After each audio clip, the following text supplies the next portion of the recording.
देखिए, हमारा हम सब का जो एक सपना था कि कैसे यूपीएससी जैसे बड़े सिलेबस को कैसे उसे में पूरा किया जाए और गांव-गांव तक के बच्चों को भारत के सबसे बेहतरीन शिक्षकों से शिक्षा दिलाई जाए। इसी क्रम में जो हमारा पिछले 6 महीने से हमारा जो पूरी तैयारी चल रही थी कि कैसे इस शिक्षा को गांव के बच्चों को ये ताकि एहसास हो, उनको लगे कि नहीं शिक्षा इतना बेहतरीन हो सकता है और पढ़ाई भी इतनी इंटरेस्टेड हो सकती है। इसके लिए उसने बेहतरीन शिक्षक की भी जरूरत होती है। 6 महीने से हम सर को तलाश रहे थे ऐसे शिक्षक को। आपको ही पता है कि हीरा ढूंढने में कितना टाइम लगता है यहाँ पर। और कई लड़कों का कहना सर इतना टाइम क्यों लग रहा है, तो भैया झोपड़ी बनाने में टाइम नहीं लगती है, महल बनाने में सबको समय लगता है। तो इसी क्रम में हमें चाहिए थे इतिहास के एकदम बेहतरीन से बेहतरीन भारत के सबसे बेहतरीन शिक्षक की कड़ी में हम आधुनिक भारत के सुकरात के पास आ गए हैं। आज आप लोगों को रूबरू कराते हैं मणिकांत सर के, जो किसी भी परिचय के मोहताज नहीं है और इनके पढ़ाने का तरीका लाजवाब है।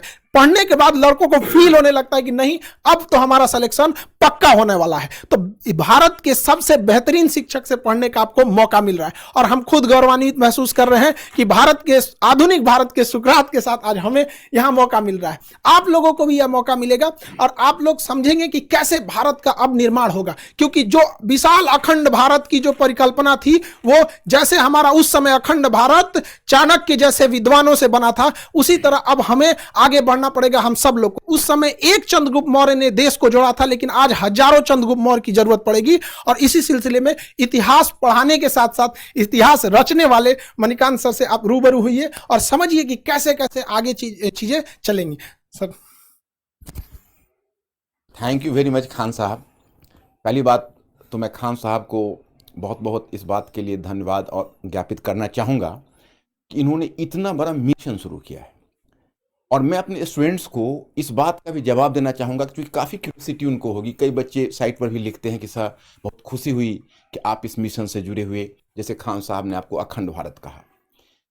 मैं आपको इस बात का अभी मैं आपके साथ कुछ शेयर करना चाहता हूँ क्योंकि मैं स्टूडेंट्स मेरा अपना मानना है और जो खान साहब का भी मैं देख रहा हूँ इनका भी यह प्रिंसिपल रहा है कि मैनेजमेंट और स्टूडेंट्स के बीच, टीचर्स और स्टूडेंट्स के बीच कंप्लीट ट्रांसपेरेंसी होनी चाहिए। तो मैं पहले आपको बताऊं कि मैंने क्यों खान साहब के इस मिशन में शामिल होना स्वीकार किया। इन्होंने पहली बात जब कही तो मुझे काफ़ी इंप्रेसिव लगा। इन्होंने कहा कि देखिए ये कोर्स नहीं है, ये मिशन है, ऐसा मिशन जिसको हम पूरे भारतवर्ष में फैलाना चाहते हैं। और ये पिछले 20 ईयर से मैं सोच रहा था। अब देखिए इन्होंने एक बात कही तो मेरे रोंगटे खड़े हो गए क्योंकि मैंने आज तक कभी इस पर सोचा भी नहीं था। मैं पिछले 30 वर्षों से इस फील्ड में हूँ, इतनी कम उम्र में ये आइडिया इनके दिमाग में कैसे आया। इन्होंने कहा कि अभी लगभग 5 लाख बच्चे यूपीएससी में अपीयर होते हैं और हम उसके नंबर्स को 20 लाख अगर कर दें तो क्वालिटी ऑफ स्टूडेंट्स बदल जाएगा, कंपोजिशन ऑफ स्टूडेंट्स बदल जाएगा और रूरल अर्बन का डिवाइड भी समाप्त हो जाएगा जो यूपीएससी में बना हुआ। ये मुझे बहुत अपीलिंग लगी। मुझे लगा कि भाई इनमें इतना जज्बा है। 5 लाख से 20 लाख 15 लाख का एडिशंस। अब ये तो यही बताएंगे कैसे करेंगे, लेकिन मुझे चूंकि बता चुके हैं तो मैं चाहूंगा कि भाई इन्हीं के मुख से आप सुने कि ये 5 लाख से 20 लाख कैसे करेंगे।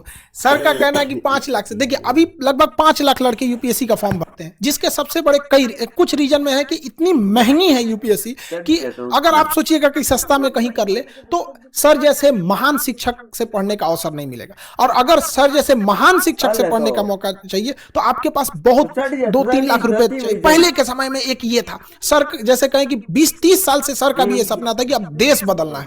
तो इसी सिलसिले में अभी क्या है कि गांव के लड़कों को इतनी कम फीस में भारत के सबसे बेहतरीन शिक्षक से पढ़ने का जब मौका मिलेगा, मणिकांत सर जैसे शिक्षक से पढ़ने का मौका मिलेगा, तो नए नए लड़के जुड़ेंगे। और जो अभी 5 लाख लड़के फॉर्म भरते हैं, अब आने वाले समय में 20 लाख लड़के फॉर्म भरेंगे। तो जो पहले क्या था कि डीएम एसपी बड़े बड़े अधिकारियों का सिलेक्शन इन्हीं 5 लाख में होता था और ये जाके भारत के 140 करोड़ लोगों को कंट्रोल करते थे। अब क्या है, इसका दायरा बढ़ाना है ताकि ज्यादा से ज्यादा बेहतरीन लड़कों का सिलेक्शन हो सके। गरीब लड़का जो गांव में है उसके पास पैसे नहीं है तो इसका कोई अपराध नहीं है कि वो सर जैसे महान शिक्षक से ना पढ़ सके। अब हम सारे लोग इसमें आगे बढ़ेंगे और ज्यादा से ज्यादा लोगों को यहां पे जोड़ा जाएगा ताकि देश निर्माण में आगे बढ़ाया जा सके। Sir thank you very much Khan साहब। इतनी बड़ी बात और मेरे ऊपर बहुत बड़ी रिस्पॉन्सिबिलिटी गिरी।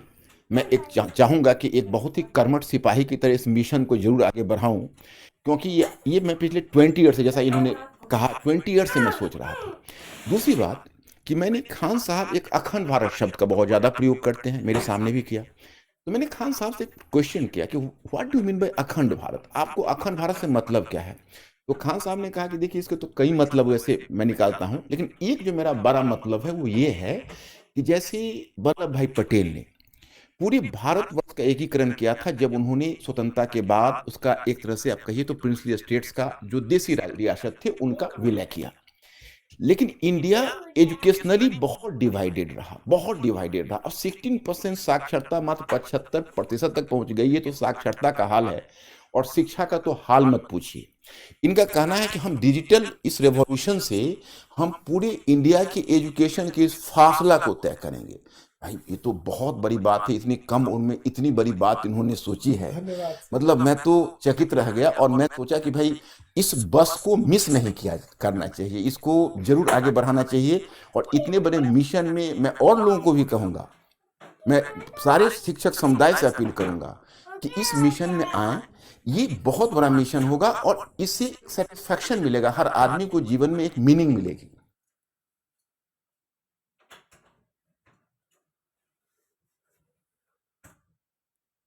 दूसरा तो ये दो इनका मुद्दा रहा और इसी वजह से मैं इस प्लेटफॉर्म पर हूं। तो मुझे लगता है कि मेरे स्टूडेंट्स लोग अभी मेरे इस क्वेश्चन का मतलब their question has already been answered. चलिए, आप लोगों ने तो सुना होगा भाई, अभी मैं जुड़ा हूं और मेरे कुछ बंधुवर और भी अच्छे शिक्षक जुड़े हैं।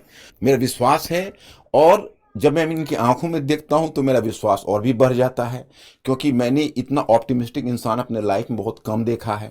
ये पूरे भारतवर्ष के संदर्भ में बोलते हैं, यही अपने आप में आज तक मैं कभी ये शब्द के लिए हिम्मत नहीं जुटा पाया था, लेकिन अब इस उनके साथ मिशन से जुड़कर मैं भी अब हिम्मत जुटा पा रहा हूँ। सर आप लोगों की बहुत जरूरत है देश को। देश को बहुत ज्यादा जरूरत है, समाज की अंतिम पीढ़ियों को। और हम इतना विश्वास दिलाते हैं कि आप लोगों को ना एक इतिहास पढ़ने के साथ साथ इतिहास रचने का मौका मिलेगा। और सर यही बच्चे निकलेंगे और बदलेंगे। कि कभी कहा जाता है कि हिंदी मीडियम के लड़कों का रिजल्ट नहीं हो रहा है, ये बड़ा चीज है। अरे हिंदी मीडियम के लड़कों को आपने मौका कहां दिया? वहां पर गरीब बच्चा जो गांव के सड़कों पे घूम रहा है, तो ऐसा थोड़ी है कि उसके पास योग्यता नहीं है। अरे उसके पास पैसे नहीं है, अब कोई बाधा नहीं आएगी सर। लड़कों का तो कई लड़कों का कहना है कि सर आ गया, अब हम तो कोई किला उखाड़ देंगे।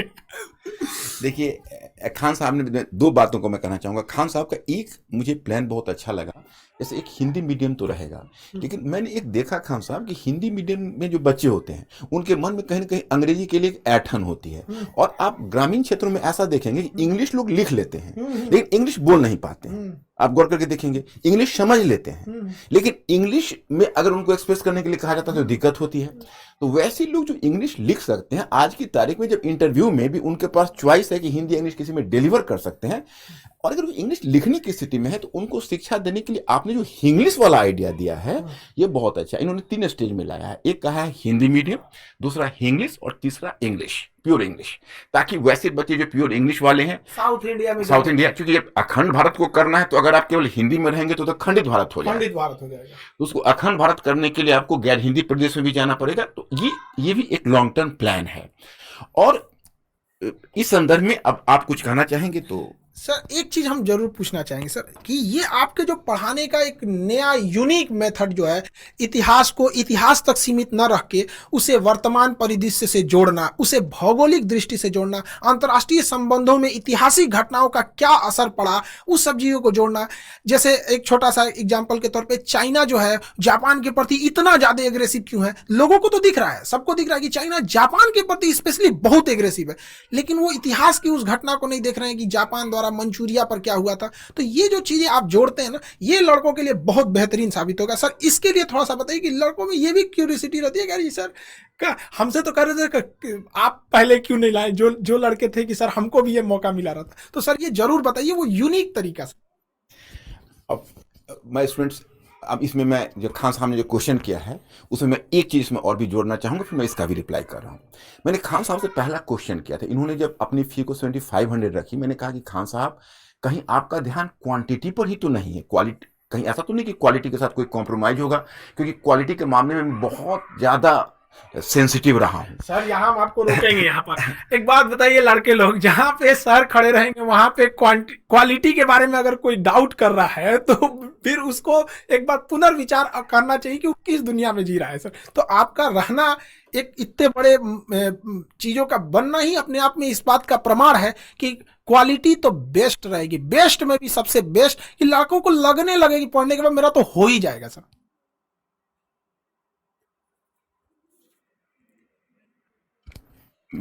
यही इनका जो ये उत्तर था मुझे बहुत सेटिस्फैक्टरी लगा। इन्होंने उसके बाद इन्होंने हमसे एक सवाल किया, कहा कि अच्छा ये बताइए सर, आपका जो method of teaching of history है वो यूनिक कैसे है? तो मैंने इनको जवाब दिया कि देखिए, मैंने इसमें कोई यूनिक, लोग इसलिए मानते हैं कि एनसीईआरटी पुस्तक के इंस्ट्रक्शन को नहीं समझ पा रहे हैं। एनसीईआरटी पुस्तक में जो क्लास 6 से लेकर 12 तक आप जाएंगे, एक प्रीफेस का पेज होता है, उसमें एक स्पष्ट क्लियर कट एक इंस्ट्रक्शन है। उसमें यह है कि पहला कि देखिए, आप मतलब you have to discourage the rote learning among students and try to activate their pattern of thinking. मतलब स्टूडेंट्स में आप सोचने की प्रवृत्ति को विकसित करिए और रटने की प्रवृत्ति को हतोत्साहित करिए। वो तब संभव है कि जैसा कि अभी खान साहब ने कहा कि जापान और अगर चाइना का वर्तमान कॉन्फ्लिक्ट है तो उसको हम अतीत में ले जाएं, अतीत को वर्तमान में लाएं, तो बच्चों में स्वयं एक्टिवेट हो जाता है सोचने की प्रवृत्ति। दूसरी बात क्या है कि आपके एनसीईआरटी में लिखा हुआ है कि विभिन्न विषयों के बीच के दीवारों को तोड़कर एक अंतर अनुशासनात्मक दृष्टिकोण विकसित करिए। वही मैं करता हूं। अब हिस्ट्री है तो हिस्ट्री को इंटरनेशनल रिलेशन से, इंटरनेशनल इकोनॉमी से, अब तो जो हमारी टीम है, अब हमारी जो टीम है, अपने और बंधु भर हम लोग साथ बैठेंगे, हम तो काफी एक्साइटेड हो रहे हैं कि हम इस पैटर्न को ही चाहते हैं चेंज करना। अभी यूपीएससी में खान साहब क्या हो रहा है कि अलग अलग बच्चे अलग अलग पढ़ते हैं विषय। नौबत यह है कि बच्चों की स्थिति उस तबले की तरह हो रही है जिसको अलग अलग लोग धुन बजा के चले जाते हैं। हम चाहेंगे सिंक्रोनाइज करें सारे ट्यून, और वो तभी होंगे एक टीम वर्क की तरह। जैसे आप वॉलीबॉल टीम देखते हैं, फुटबॉल टीम देखते हैं कि एक पास दे रहा है, दूसरा गोल कर रहा है, so that should be A complete team. तो मैं आपको बताऊं कि यह चीज इन्होंने मुझे कहा कि बिल्कुल ठीक है, ऐसे इसको ले चला जाए। और तो एकेडमिकली मुझे बहुत सेटिस्फैक्शन मिला इनके इस प्रोग्राम से। और बाकी तो आपको खान साहब बताएंगे। एक चीज लड़कों से कहेंगे, देखो भाई सर के मुस्कुराहट पे मत चले जाना। यहाँ पे जितने लोग हम लोग सेलेक्ट करेंगे ना, देखिए हम लोग का एक प्लान है कि लड़के जो हैं, जब आप क्लास करेंगे तो उसमें ऑटोमेशन इतना लेवल रहेगा कि वो आपका खुद चेक कर लेगा कि आप कितने लेवल पे हैं, कितना मेहनत कर रहे हैं। जब आपसे टेस्ट लिया जाएगा तो उसका रिकॉर्ड हमारे सर्वर जाएगा, उसका रिकॉर्ड हमारे सर्वर पे रहेगा कि आप कितना अच्छे से टेस्ट देते हैं, कितने अच्छे से पढ़ते हैं। और हम लोगों की जो सिलेक्शन टीम है अगर सेलेक्ट कर लेगी कि नहीं, अब आपको व्यक्तिगत रूप से अगर और मेहनत कर दिया जाए तो आपका सिलेक्शन पक्का होगा। तो आपको गांव से हम लोग की पूरी संस्था, ऑर्गेनाइजेशन आपको वहां पे यहाँ दिल्ली लाएगी और उन लड़कों को स्पेशली पढ़ाया जाएगा। और जिन लड़के सर के आएंगे ना सर के अंडर में, तो सर अभी भले मुस्कुरा के आपको बता रहे हैं, लेकिन जब पढ़ाने के टाइम पे उतरते हैं ना सर, तो लड़कों को इस तरह से, जिस तरह गन्ना का रस कैसे निचोड़ लिया जाता है वैसे निचोड़ लिया जाता है। हमसे कह रहे थे कि खान साहब लड़कों को बस खाने के लिए और सोने के लिए छूट देना है, अब बाकी यहीं ले आके पढ़ना है, तब जाके भारत बदलेगा। तो याद रखिए, वो कमर कस लीजिएगा, ऐसे मेहनत करने वाले हैं। यहाँ सर बहुत आराम से कर रहे हैं, लेकिन जब सर पढ़ाने उतरते हैं ना, पूरी टीम हिल जाती है यहाँ पे। इसलिए आप लोग का क्या हाल होगा, इसलिए आप रेडी रहिएगा। और ये जरूरी भी है। अब मजाक, यूपीएससी मजाक की चीज नहीं है। यहाँ पर हम लोगों का जो सपना है इतना बड़ा, इतने भारत के सबसे बड़े बड़े शिक्षक जो भी भारत में है, जैसे सर ने कहा कि और भी हमारे साथ जुड़ते रहेंगे लोग, सब लोग, तो आप लोगों को इसमें कोई दिक्कत नहीं आएगी। बाकी सर तो हैं आप लोग के लिए, आपको अतीत में लेके जाके आपको इतिहास पढ़ाएंगे। डियर स्टूडेंट्स, मैं आप फिर एक बार अपील करना चाहूँगा, आप लोग डरना मत बिल्कुल। खान साहब ने थोड़ा सा ज़्यादा कर दिया। एक्चुअली है ऐसा कि थोड़ा डिसिप्लिन तो आवश्यक है। दूसरी बात है कि आप हमारे एजुकेशन सिस्टम तो आप देख ही रहे हो, आप लोग उसके प्रोडक्ट हो, और यूपीएससी में बड़ा लंबा गैप है, तो मेहनत तो करनी पड़ेगी। मेहनत में हम इतना ख्याल जरूर रखेंगे, पहले आपको विषय में इंटरेस्ट हो। सारे विषयों में हमारी पूरी टीम इस बात का ख्याल रखेगी कि पूरे विषय में इंटरेस्ट हो, और विषय में एक बार इंटरेस्ट जग जाए तो फिर हम आपको मेहनत कराएंगे, तो वो मेहनत आपको प्रेशर नहीं लगेगा। You will enjoy the classes. I am confident about the fact.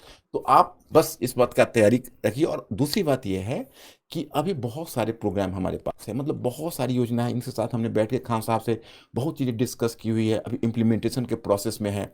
मैं इनका जब गया हेडक्वार्टर जहां पर इन्होंने बनाया हुआ है, इतना बढ़िया इंफ्रास्ट्रक्चर इन्होंने बनाया हुआ है और इतनी बड़ी तैयारी देखकर मैं दंग रह गया। मैं अचानक से कोई ये निर्णय नहीं लिया, मैंने इनकी तैयारी बहुत है लेकिन वो 2-10 मिनट में समझाना मुश्किल है। एक बार इसको अनफोल्ड होने दीजिए, फिर धीरे-धीरे मैं अपना प्रोग्राम आपको बताता रहूँगा कि कैसे-कैसे हम ये करेंगे जब इंडिया को ही बदलने